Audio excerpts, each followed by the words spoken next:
दोन घरच्या साजांच्या लढत झाली. जीवा आणि देवा वर्सेस मिर्झा आणि वादळ. कोण झालं फायनलसाठी पात्र? यात सेमीमध्ये होता विठ्ठलनानाचा चिक्क्या आणि शंभू.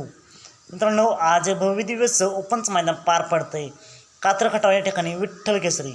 आणि या मैदानातील शेवटचा सेमी क्रमांक 8 सुटला. या सेमी क्रमांक 8मध्ये होता विठ्ठलनानाचा चिक्क्या आणि शंभू. यात सेमीमध्ये होता मिर्झा आणि वादळ. यात सेमीमध्ये होता देवा आणि जीवा.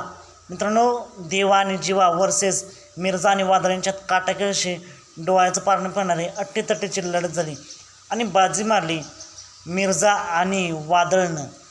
मित्रांनो, नक्की विठ्ठलनानाच्या चिक्क्या आणि शंभूचं काय झालं? तर मित्रांनो, निम्मेपर्यंत गाड्या सेमच पळत होत्या, सारख्याच पळत होत्या.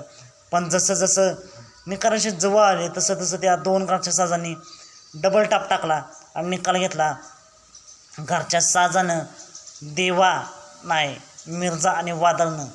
आणि मित्रांनो, काही कारणास्तव चिक्क्या आणि शंभूची आज हार झाली. असं नाही मित्रांनो, खेळ मांडल्यावर हार जीत होतच असते.